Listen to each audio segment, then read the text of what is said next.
जय हिंद दोस्तों, यदि आप क्लास 10th में पढ़ते हैं और आज सामाजिक विज्ञान का पेपर देकर आए हैं और आपका कोड 825 CW है तो यह वीडियो आप लोगों के लिए काफी महत्वपूर्ण है, क्योंकि इस वीडियो में 825 CW कोड का सलूशन कराऊंगा जो कि जिसका पूर्णांक 70 नंबर का है और समय आपके पास 3 घंटे 15 मिनट है और इस सामाजिक विज्ञान 2025 का बिल्कुल ही पेपर है और 825 CW कोड का है, तो पूरा सलूशन कराऊंगा इसका। चलिए शुरू करते हैं।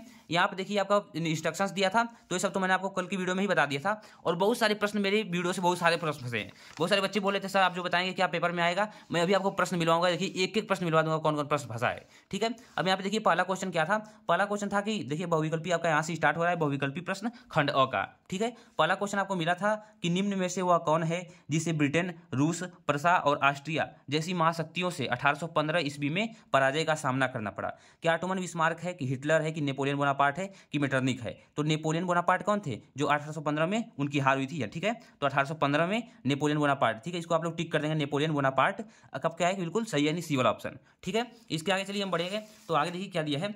दूसरा क्वेश्चन दिया है कि जब फ्रांस छींकता है तो पूरे यूरोप में को सर्दी जुकाम हो जाता है, किसका कथन है। और ये क्वेश्चन मैंने कल की कल का सुबह की वीडियो में कराया है, आप जाके चेक कर सकते हैं कि जब फ्रांस छींकता है तो पूरे यूरोप को सर्दी जुकाम हो जाता है। ये किसका कथन था, तो ड्यूक मेटरनिक का। किसका, ड्यूक मेटरनिक का, ठीक है। बिस्मार्क नहीं होंगे, ना ही लुई फिलिप होंगे, ना ही नेपोलियन होंगे, ठीक है। कौन होंगे, तो मेटरनिक, ड्यूक, यानी कि आपका ए वाला ऑप्शन क्या है, मेटरनिक, बिल्कुल राइट है, ठीक है। तीसरा प्रश्न था कि अंतर्राष्ट्रीय मुद्रा कोष की स्थापना किस सम्मेलन में हुई। क्या गुटेन निरपेक्ष सम्मेलन में, या फिर वर्साय की संधि में, या फिर ब्रेटन वुड्स सम्मेलन में, या फिर ईस्ट इंडिया कंपनी सम्मेलन में। तो किसमें, ब्रेटन वुड्स सम्मेलन में। किसमें, ब्रेटन वुड्स सम्मेलन। आपका सी वाला ऑप्शन क्या है, बिल्कुल राइट है, इसको आप लोग टिक कर देंगे, ठीक है। अब आप देखिए चौथा प्रश्न दिया है कि रिंडरपेस्ट नामक बीमारी 1890 में ईस्वी में कहाँ तक फैली थी। और ये भी प्रश्न मैंने कराया था, पूरा प्रश्न कराया था, ठीक है। दक्षिण अफ्रीका में, कहाँ पे, दक्षिण अमेरिका में, ठीक है। दक्षिण अमेरिका, आपका बी वाला ऑप्शन क्या है, बिल्कुल राइट है। जो रिंडरपेस्ट बीमारी थी वो 1890 में कहाँ फैली थी, तो दक्षिण अमेरिका में, ठीक है। अब देखिए पांचवा प्रश्न दिया है कि स्पिनिंग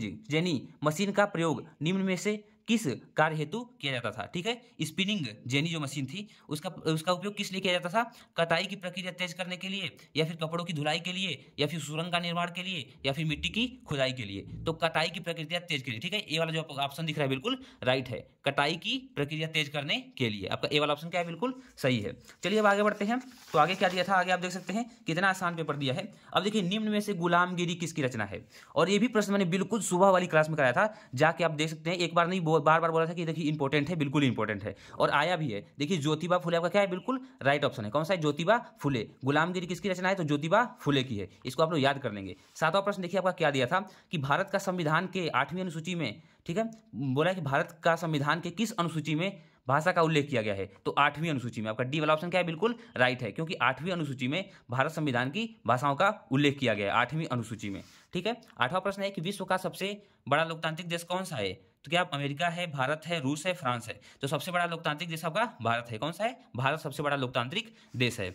आगे देखिए कि नारी शक्ति वंदन अधिनियम भारतीय संसद में कब पारित हुआ, या फिर नारीवाद वंदन अधिनियम वही आप बोल सकते हैं। तो 2014 में कब हुआ, 2014 में आपका पारित हुआ था, इसको आप लोग नोट कर लेंगे, 2014, ठीक है। नारी शक्ति वंदन अधिनियम 2014। अब यहाँ पे दिया कि बहुजन समाज पार्टी है और इस प्रश्न को भी मैंने सुबह में कराया था। क्या क्षेत्रीय दल पार्टी है कि राष्ट्रीय पार्टी है कि अल्पसंख्यकों का दल है या फिर महिलाओं की पार्टी है, तो राष्ट्रीय दल पार्टी है, राष्ट्रीय दल पार्टी है और इसको सुबह की क्लास में मैंने कराया हुआ है, जाके आप देख सकते हैं, ठीक है। अब आगे देखिए 11 नंबर प्रश्न। 11 नंबर प्रश्न क्या दिया आप लोगों को, दिया कि आर्थिक समृद्धि की कौन सी माप में देश की जनसंख्या को भी शामिल किया जाता है, ठीक है। आर्थिक समृद्धि में कौन सी माप में देश की जनसंख्या को भी सम्मिलित किया जाता है, किसमें, तो प्रति व्यक्ति आय में। किसमें, प्रति व्यक्ति आय। आपका बी वाला ऑप्शन क्या है, बिल्कुल राइट है, प्रति व्यक्ति आय। फिर यहाँ पे 12 प्रश्न दिया कि ऑनलाइन फूड डिलीवरी का कार्य किस क्षेत्र का व्यवसाय है। क्या प्राथमिक का, द्वितीयक का, तृतीयक का, इनमें से कोई नहीं, तो द्वितीयक में आएगा, क्योंकि ऑनलाइन फूड डिलीवरी हो रही है, तो यहाँ पे द्वितीयक हो जाएगा आपका, बिल्कुल राइट ऑप्शन। इसी प्रकार 13वां प्रश्न था कि निम्नलिखित में से कौन अनौपचारिक शाख का स्रोत है। अनौपचारिक शाख का, और बिल्कुल ये प्रश्न बिल्कुल सेम जाकर डिक्टो मिला लीजिए। अनौपचारिक शाख का क्षेत्र मैंने बताया था कि बैंक होता है, और बैंक से देखिए यहाँ पे दिया है कि मित्र से लिया गया ऋण। मित्र से लिया गया क्या ऋण, क्या होगा, ये आपका अनौपचारिक शाख स्रोत है, ठीक है। मित्र से लिया गया ऋण, ठीक है। अब आगे देखिए दिया कि अंतर्राष्ट्रीय व्यापार से क्या लाभ होता है। क्या छोटे देशों को, बड़े देशों को, ए और बी, और किसी को नहीं, तो ए और बी दोनों को, छोटे देशों को भी होता है और बड़े देशों को भी होता है अंतर्राष्ट्रीय व्यापार से लाभ, ठीक है। अब चलिए 15वां क्वेश्चन देखते हैं। तो 15वां क्वेश्चन आपका दिया है कि उपभोक्ता अदालतें, ठीक है, उपभोक्ता अदालतें उपभोक्ता अधिकारी की रक्षा करती हैं या फिर अंतर्राष्ट्रीय व्यापार को बढ़ावा देती हैं? तो आपका ए वाला ऑप्शन सही है कि उपभोक्ता अधिकारों की रक्षा करती हैं। उपभोक्ता अधिकारों की रक्षा करती हैं। क्या करती हैं? उपभोक्ता के अधिकारों का रक्षा करती हैं। 16वां प्रश्न है कि भारत में कुल क्षेत्रफल का कितना हिस्सा पर्वतीय क्षेत्र है?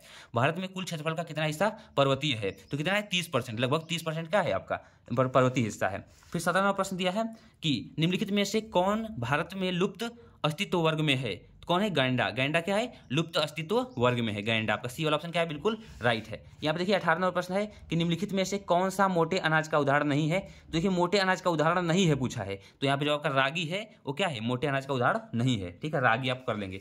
19 नंबर देखिए प्रश्न क्या दिया था? दिया कि सोहन अपने पशुओं के गोबर से ऊर्जा, ठीक है, सोहन अपने पशुओं की ऊर्जा से गोबर प्राप्त करने हेतु बायोगैस प्लांट लगाता है। ऊर्जा प्राप्ति का यह तरीका क्या है? परंपरागत है कि गैर परंपरागत है, जुगाड़ू है कि इनमें से कोई नहीं? तो परंपरागत ऊर्जा का स्रोत है। क्या है? परंपरागत ऊर्जा का स्रोत है। ए वाला ऑप्शन क्या आपका बिल्कुल राइट है। 20वां प्रश्न था कि जीवाश्म ईंधन द्वारा होता है क्या? जीवाश्म ईंधन द्वारा मृदा प्रदूषण होता है, वायु प्रदूषण होता है, या फिर जल प्रदूषण होता है, या फिर ध्वनि प्रदूषण? तो जीवाश्म ईंधन जैसे आपके फ्यूल वगैरह हो गए, उससे क्या होता है? उससे आपका वायु प्रदूषण होता है। आप लोग इसको कर लेंगे वायु प्रदूषण। ये आपका हो गया बिल्कुल राइट ऑप्शन। इसी प्रकार पार्ट बी में देखिए भारतीय देखिए बिल्कुल एक प्रश्न, हम डिक्टो एक प्रश्न कराया था कि भारतीय अर्थव्यवस्था पर महामंदी के दो प्रभाव का उल्लेख कीजिए, या फिर विश्व स्तर पर देख लीजिए तकनीकी के प्रमुख दो योगदानों का उल्लेख कीजिए। और भी आप लोग मिला लीजिए, जितना प्रश्न मिलाएंगे देखिए आधारभूत उद्योग इसको भी मैंने कराया था। गठबंधन सरकार देखिए लोकतंत्र उत्तरदायी जिम्मेदार तथा अवैध शासन का गठन करती है। पूरा का पूरा सेम प्रश्न आया है, और मैंने कहा था जो भी मेरा 7 सेट हल करके चला जाएगा उसका पूरा पेपर बढ़िया जाएगा। तो आई होप आप लोग का पेपर बढ़िया गया होगा, आप लोग मेरी वीडियो देखकर गए हुए। चलिए मिलते हैं नेक्स्ट वीडियो में, ठीक है।